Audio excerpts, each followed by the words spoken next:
Hi there, Derek here with an extract from our first Q&A in June.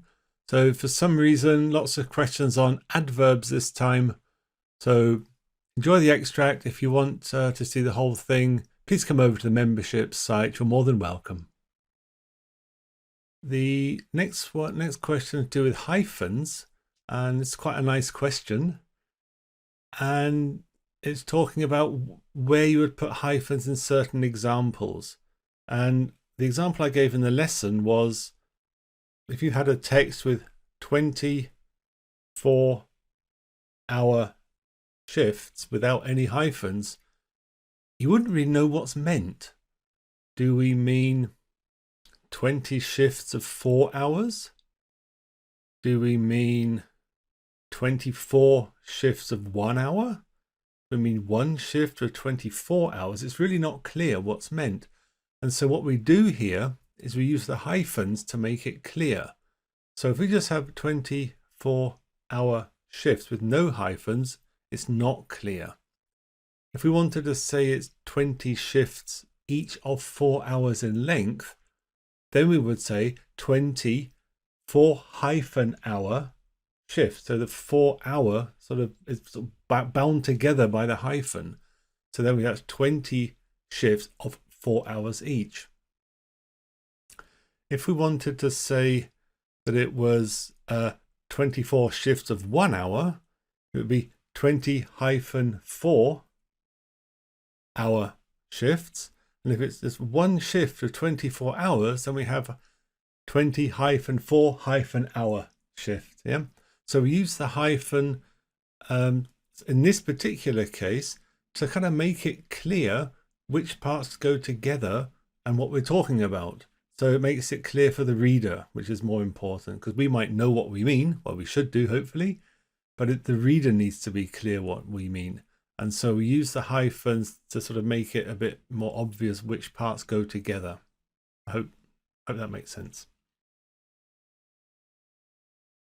So the next one is to do with placements of adverbs of certainty. So the sentence example was, I would certainly be upset if you forgot my birthday, and ask why the word be is after the adverb of certain, the adverb certainly.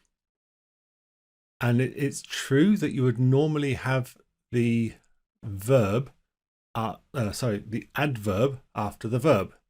So I am definitely on holiday next week. But if you have an auxiliary verb, which we do here, I would, then you kind of put the adverb between the auxiliary verb and the main verb to get I would certainly be upset.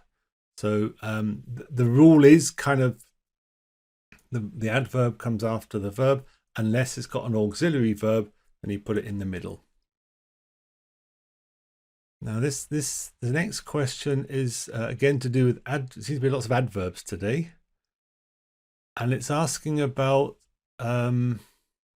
ordering adverbs in terms of, say, in this case, adverbs of certainty from sort of high to low. So you could, like the list that was given, if you had the list certainly, definitely, probably, undoubtedly, surely, likely, clearly, obviously, lots of them. Yeah. How would you order them? And on what basis do you use to determine the certainty level of each one? Now, this is nothing you can sort of work out mathematically. Yeah, what you have to do is very subjective. So, like for one person, they might say certainly is sort of at a higher level than definitely. And the next person might say, no, definitely is higher than certainly. And then the third person might say, no, they're both about the same, which is difficult to sort of order them. So what I usually suggest in cases like this is to think of it in terms of, sort of 3 bands, high, middle, and low. And so things like certainly, definitely, unmistakably would go in like the high band. Yeah. And in the middle band would be things like likely, probably, no? And in the lower band, you would have things like maybe, possibly, and then you can put them in sort of high, medium, low, because most people, even if they thought that maybe certainly was higher than definitely or definitely higher than, they would all agree that they're a lot higher than maybe. And you can also do this not just with adverbs of certainty, but also adverbs of frequency. So you would have things, actually frequency is a slightly different case because you have two kind of constants, as it were. You have never, which you can assign 0% of the time, and always, which you can assign 100% of the time. But then in between that, it doesn't really make sense to sort of assign values to things. And again, with adverbs of frequency, I would recommend thinking it in terms of 3 bands of high, medium, and low. So it'd be things like often and frequently and invariably. And then in the middle band would be things like, sometimes, occasionally, going down to sort of rarely, seldom, and just block them in groups rather than trying to order each individual word in a sort of definitive list, because it's subjective and your answer will be different from somebody else's. Yeah, that's all we got to say about that.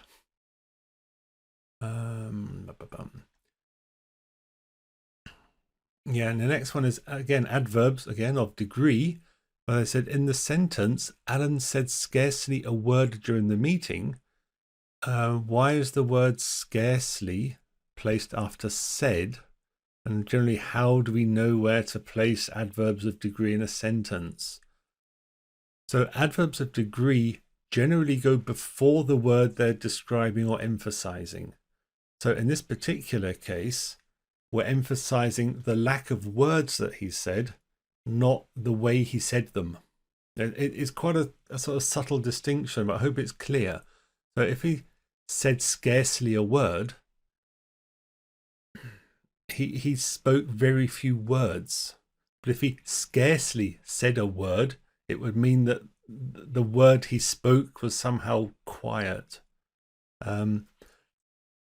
It's, I say, it's subtle, but where you place the adverbs of degree is usually before the thing you're emphasizing. And the last question is about adverb placement generally.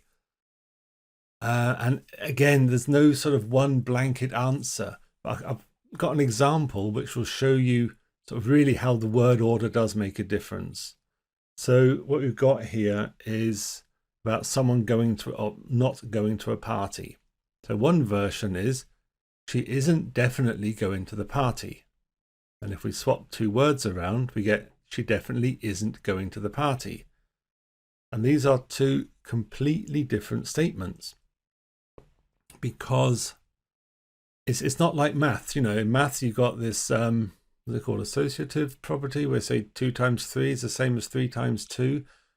But this isn't math, this is English, and you can't do this. So what you have to do, if you take something like, she isn't definitely going to the party, she said she's got the invitation, think, yeah, I'd like to go, sounds like fun, I'm not completely sure. So she isn't definitely going. If you want to assign a percentage which doesn't really make sense, call it 75, 80%.